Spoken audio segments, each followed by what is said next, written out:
It is an understatement to say that 2020 is a year of epic disruption, a year marked by volatility, uncertainty, complexity and ambiguity, a term many of you will have heard referred to as VUCA.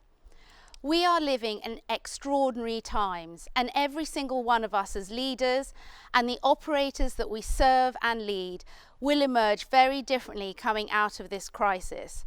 But the big question is, can we capitalize on the early gains of resilience that we have seen during this crisis? I strongly believe we can, and I actually believe that the level of resilience that we can build will help us accelerate on that road to recovery. The big question is how we go about doing that, because the early levels of resilience that we saw come out are no longer there. The fact that we had that heightened level of purpose and we saw an uptick in productivity has really now changed 7 months on, as the levels of energy that we have seen our people have started to zap, and our productivity levels that we initially saw an uptick in are now starting to get back to the sorts of levels that we saw pre-crisis. Let's start by looking at how our operators fared during this crisis so far. Accenture ran some extensive research back in May and June of this year, where we spoke to over 4,000 consumers and over 400 small to medium businesses, and we asked them how their operator had fared during the crisis and how satisfied they were with the service that they had been provided. The results were overwhelmingly positive and very much echoing what Nick had said in his opening remarks when he said that operators have come out as one of the hero industries during this crisis. 3 qualities really came out. The first one was resilience, the second one is trust, and the third one is relevance. When it comes to resilience, very much echoing the thoughts of Claudia Nemat from Deutsche Telekom in week 1, where she shared that resilience has been key for them, very much based on the investments that Deutsche Telekom had made pre-pandemic with regards to technology and innovation, and also any established ways of working. On the surface, it can be argued that resilience has been showing up based on the performance of the networks and the services. But I also believe if you dig beneath the surface, you also see resilience has shown up through the side of human resilience because of how everyone in our industry came together to keep the world connected and moving. And that really showed up not only in terms of the heightened levels of collaboration and the innovative problem solving that we saw come together, but also in terms of how our leaders showed up across the industry. And they helped make our people feel visible and valued at a point in time where things were difficult, and they made them feel deeply cared for. All of the above has really led to heightened levels of trust, both internally and externally. And there are 2 points from the findings that really stood out for me. The first is that consumers now trust operators more than they do governments with their data. And the second is that small, medium businesses trust their operators more than other service providers that they interacted with during this crisis. And lastly, what has happened is that operators have proved or perhaps reasserted their relevance. And what we're seeing more and more is that there is a heightened level of purpose, but also that operators have an increased role to play when it comes to the rapid digitization of societies. All of this is hugely positive, but still tech companies fared better from a resilience perspective. And there are a number of learnings and lessons that operators can learn by looking at how tech companies have navigated this crisis. The big question is how. Accenture's intensive research looked at a number of the highest performing companies and revealed that there are 5 components when you think about organizational resilience. I'm going to walk through each of the 5 in turn and share some stories from both tech companies and operators from over the past 7 months that will bring these to life. But first, I would really like to draw your attention to the numbers at the bottom of this slide, because the numbers really speak for themselves when it comes to the sort of impact that operators can make when you get organizational resilience right. But let's look at the very first component, and that is stakeholder inclusion. And really for me, this comes down to 2 components. It comes down to trust and it comes down to safety. When I think about trust, and our research showed that where our people can build trusted and meaningful relationships in their organizations, there is also an uptick in business value and in revenues. But really, when I think about the second component, which is safety, many of you will think that that comes down to physical safety, which is natural during a global health pandemic. However, there is another element, which is psychological safety. And the 2 stories that I've chosen to share with you very much talk to that side of the coin. The first one is from Microsoft. Very early on in the pandemic, Microsoft gave working parents 12 weeks of paid parental leave at a point in time where the stress and anxiety levels of all working parents would have been very high, especially when they're thinking about the fact that they have to be home working and homeschooling simultaneously. And also at a point in time when we know over 50% of employees are contemplating their next career move. The second story is from Verizon, and to be honest with you, I could have chosen a number of stories from our own industry, but Verizon's CEO, Hans Vesterberg, offered their employees, didn't offer their employees, actually said there would be no layoffs during the pandemic, and also invested in 20,000 employees to new skill them to deal with the level of uptick in demand for new products and services.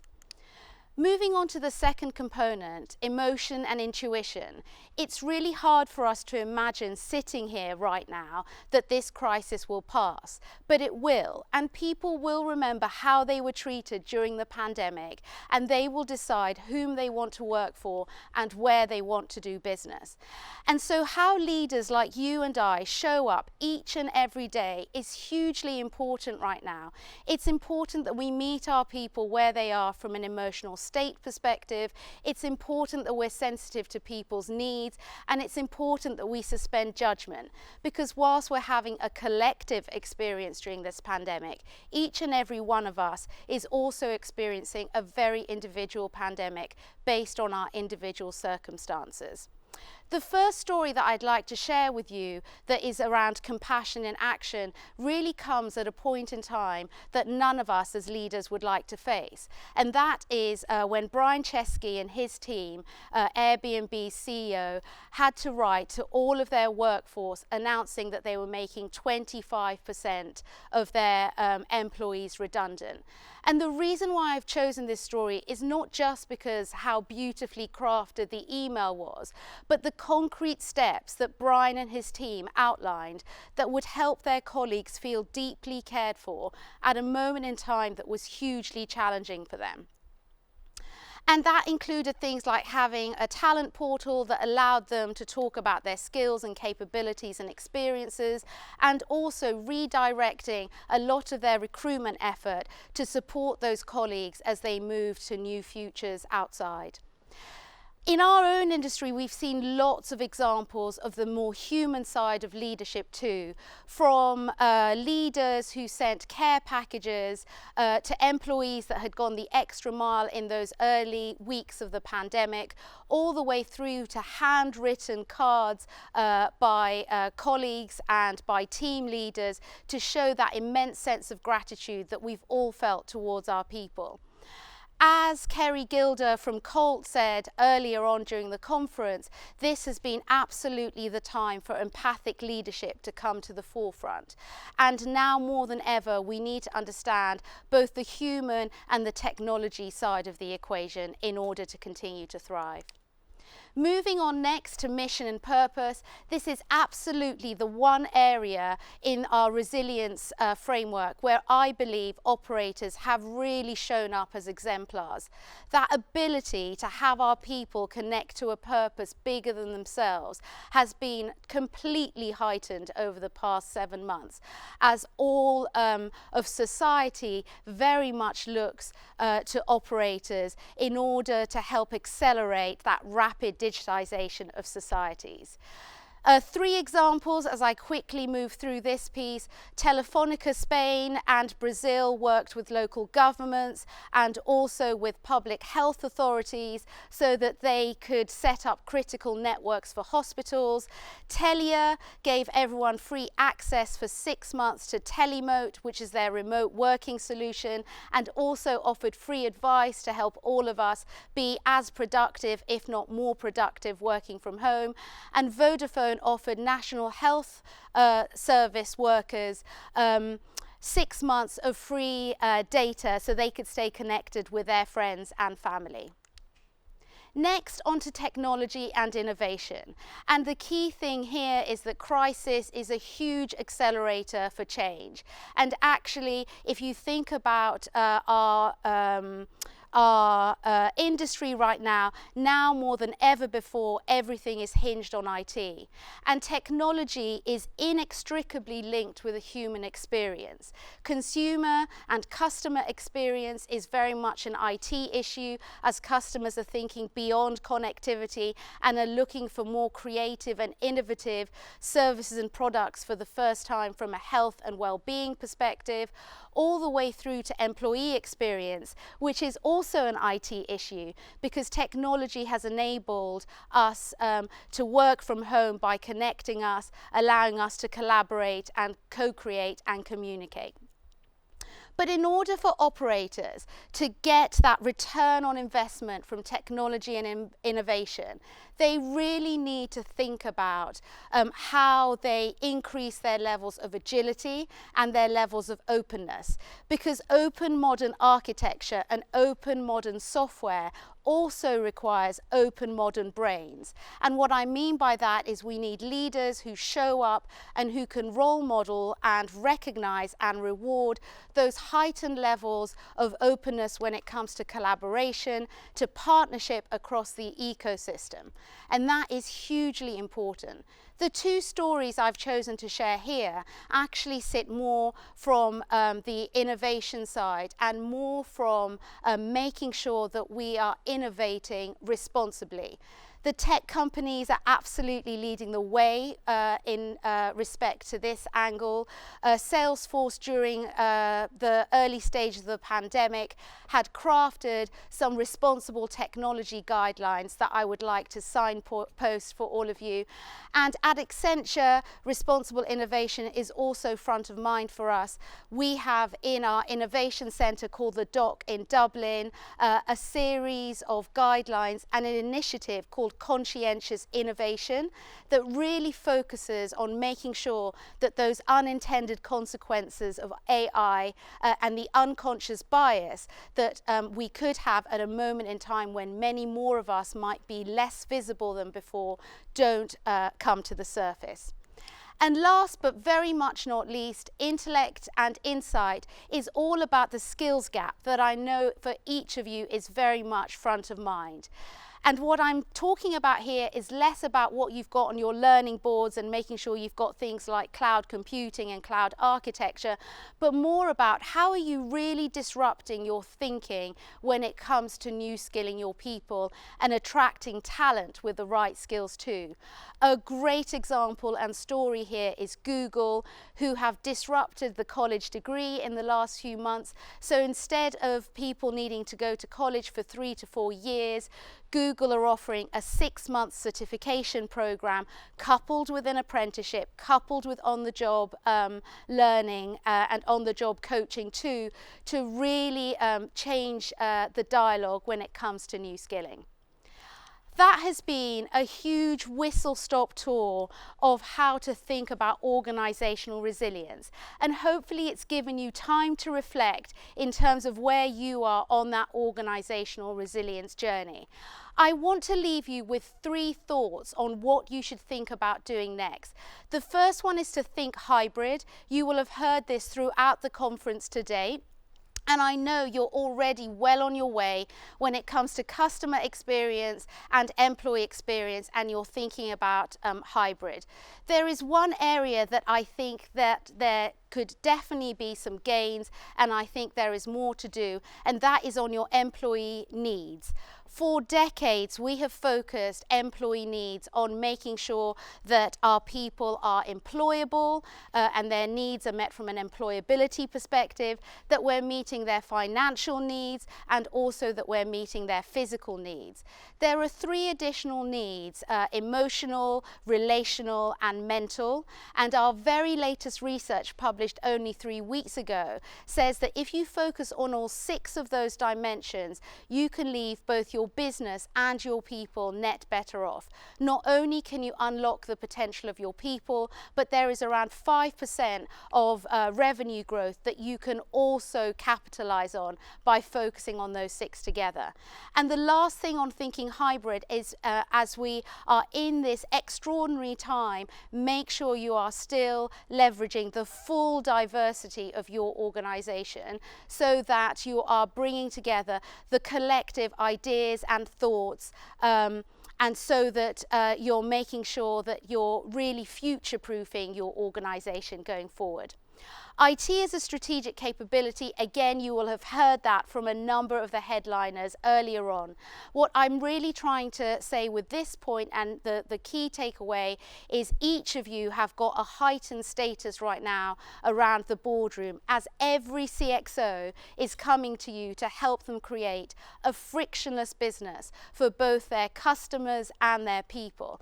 And I really hope that you will role model that level of openness that I discussed earlier. But the second thing from an IT as a strategic capability perspective is that there is a huge need for enhanced TQ right now, technology quotient. For many decades, and in fact before the 1990s, the key ingredient for success was deemed to be our IQ. In the mid-1990s, thanks to 2 psychologists, we also added EQ, emotional intelligence.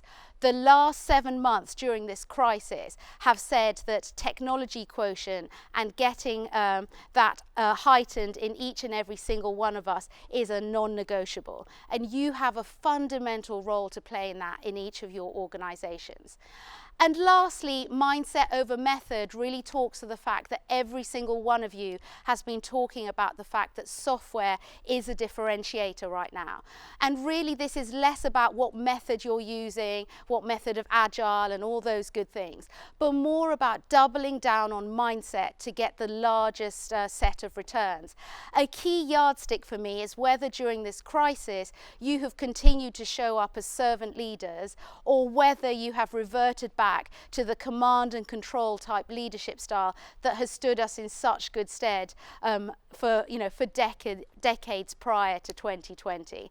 And also, when I think about mindset over method, there is a huge opportunity right now to reimagine the destination roles and the career pathways in our operators right now, so that next generation of cloud architects and software engineers flock to our industry because it's the most interesting, they have the most exciting problems to solve, and they can really see growth pathways from a career perspective that would keep them here and make our industry the most exciting place to be.